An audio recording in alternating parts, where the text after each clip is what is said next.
गोरी कभी जंगल में अपना दाना लेने जा रही थी कि उसे नीचे जमीन पर कोई चमकती हुई चीज दिखाई देती है। गोरी कभी जल्दी से उस चमकती हुई चीज के पास आती है। अरे, ये तो सोने का मटका है, लेकिन इसमें से ये रोशनी क्यों निकल रही है? गोरी कभी खुद से ऐसे बात करती है कि उस मटके से आवाज आती है। गोरी कभी, मैं कोई साधारण मटका नहीं हूँ, मैं एक जादुई मटका हूँ। तुम मुझे अपने घर में ले जाओ, मैं तुम्हें भोजन दूंगा। गोरी कभी इधर उधर देखती है। आज तो मेरी किस्मत ही बदल गई। ये जादुई मटका मुझे मिल गया। अब मैं जंगल की सबसे अमीर कवि बन जाऊंगी। जंगल में सबसे ज्यादा दाना मेरे घर में होगा। गोरी कभी वो जादुई मटका उठाती है और अपने घर ले जाती है। गोरी, तुम तो दाना लेने गई थी, लेकिन ये मटका उठा लाई। क्या आज इस मटके को खाना पड़ेगा? नहीं नहीं कालू, ये साधारण मटका नहीं, बल्कि ये एक जादुई मटका है। हाँ, मैं एक जादुई मटका हूँ। मांगो गोरी कभी, तुम क्या खाना चाहती हो? मैं तुम्हें तुम्हारा मनपसंद भोजन दूंगा। देखा देखा कालू, ये मटका बोल भी सकता है। मटके मटके, जल्दी से हमें मिठाई दे दो। आज हमारा मिठाई खाने को दिल कर रहा है। फिर मटके से एक तेज रोशनी निकलती है और जादुई मटका गोरी कव्वे और कालू कव्वे को ढेर सारी मिठाई दे देता है। कौवा और कव्वे जी भर के मिठाई खाते हैं और बाकी की मिठाई अलमारी के ऊपर रख देते हैं।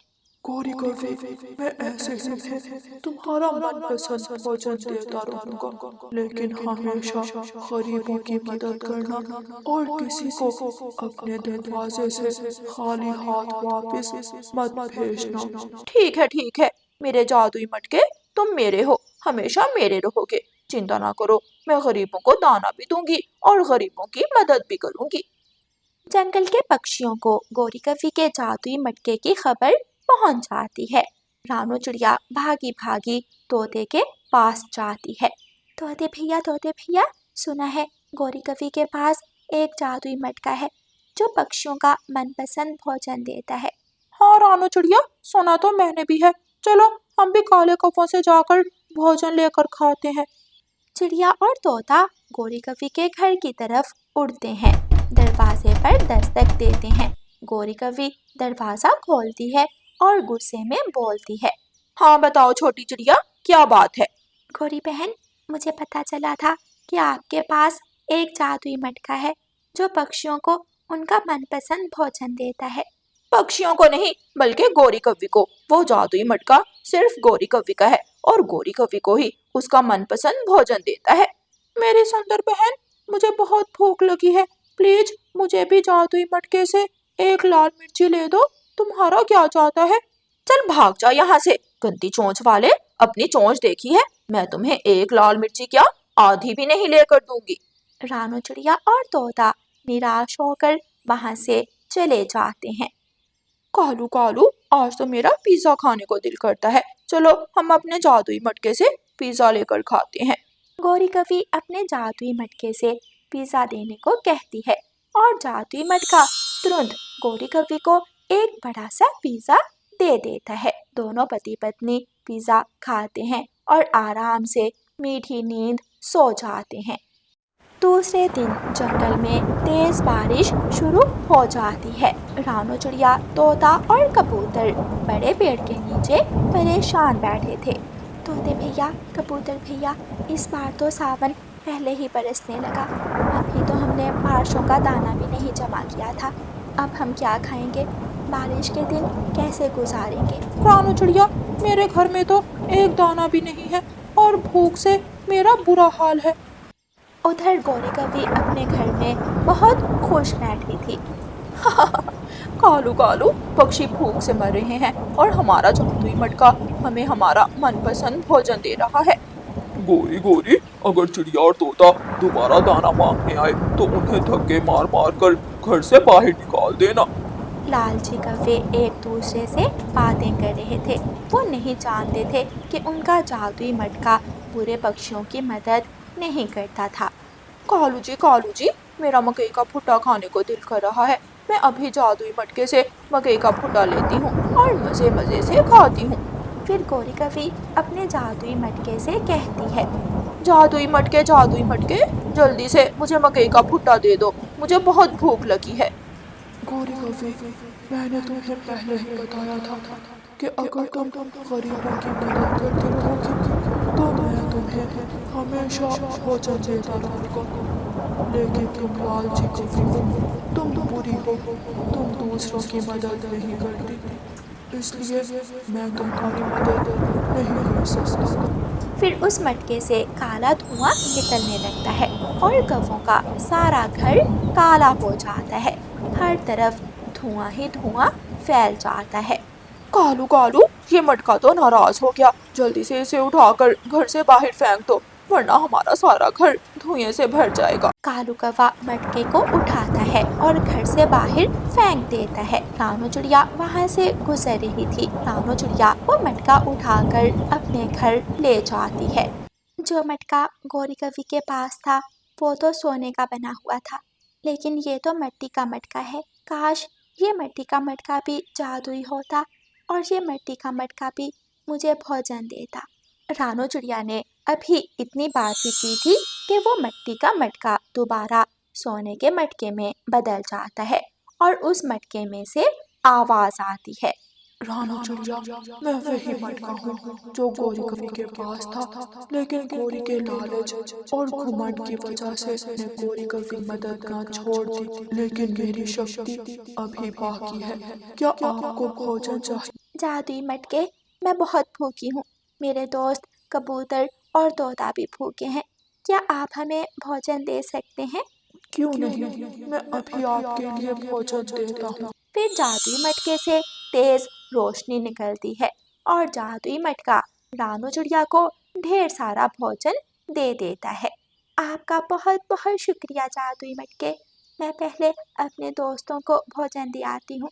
बारिश के मौसम में मेरे दोस्त भी भूखे बैठे हैं। रानू चिड़िया कुछ भोजन उठाती है और तोते और कबूतर को देने चली जाती है। कालू जी, हमारे लालच की वजह से हमारे जादुई मटके ने हमें भोजन देना बंद कर दिया। अब हम क्या करें? बाहर तो तेज बारिश बरस रही है, क्या हम भूखे मर जाएंगे? कालू कौवा खिड़की से रानू चिड़िया के घर की तरफ देखता है। रानू चिड़िया अपने घर की खिड़की में बैठी पक्षियों को भोजन बांट रही थी। ये ले बूढ़ी माँ जी, ये दाना आप ले जाएं। अगर दोबारा दाने की ज़रूरत हो तो आप आकर ले जाना। मेरे पास सबके लिए दाना है क्योंकि मेरे पास मेरा जादुई मटका है। गोरी देखो, रानू चिड़िया पक्षियों को दाना बांट रही है, चलो हम भी दाना लेने जाते हैं। फिर गोरी कवि और कालू कौवा रानू चिड़िया के पास जाते हैं और रानू चिड़िया से दाना मांगते हैं। चिड़िया, क्या हमें भी दाना मिल जाएगा? हम बहुत भूखे हैं, घर में जो दाना था खत्म हो गया। चिड़िया बहन, बारिश के मौसम में हमें जंगल से दाना नहीं मिलेगा।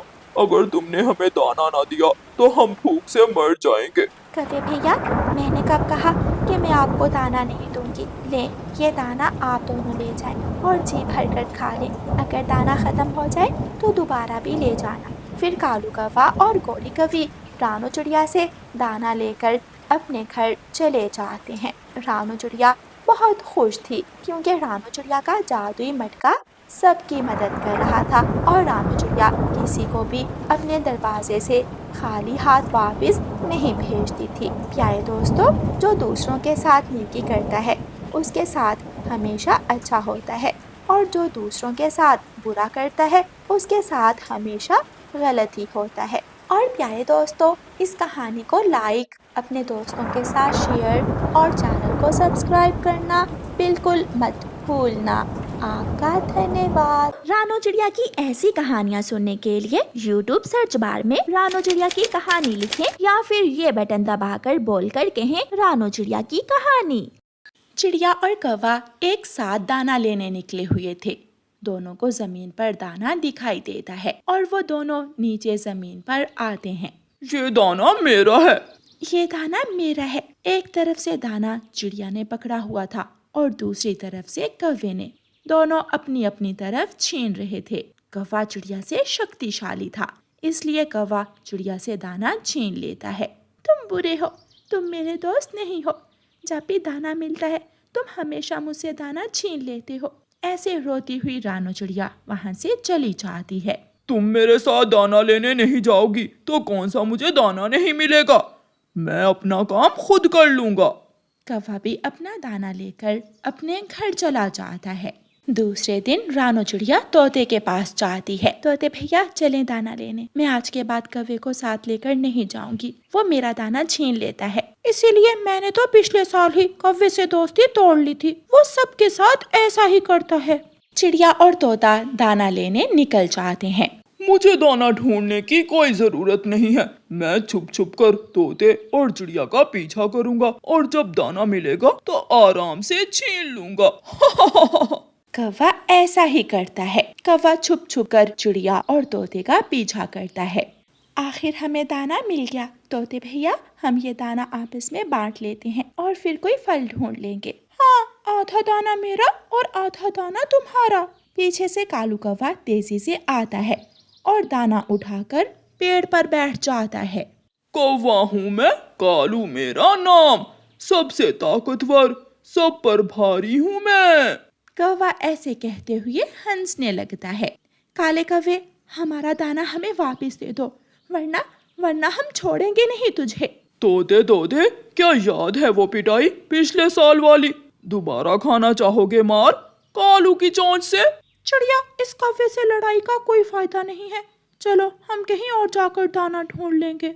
चिड़िया और तोता वहाँ से चले जाते हैं। सब डरते हैं मुझसे, सब डरते हैं।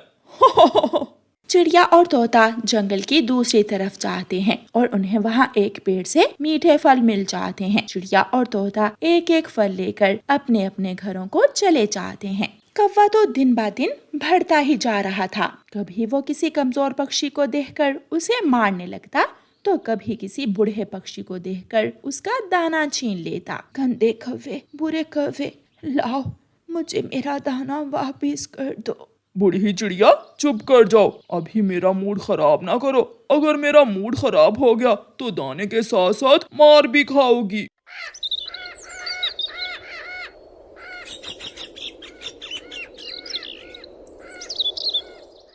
एक दिन सारे पक्षी बड़े पेड़ के नीचे बैठकर सलाह करते हैं। हम सब पश्चिम वाले जंगल जाएंगे। सुना है वहाँ तितलियाँ रहती हैं और कोई भी कालू कौवे जैसा कौवा वहाँ नहीं रहता और कभी इस जंगल में लौटकर नहीं आएंगे। सब चलो, हम सब दूसरे जंगल चले जाएंगे।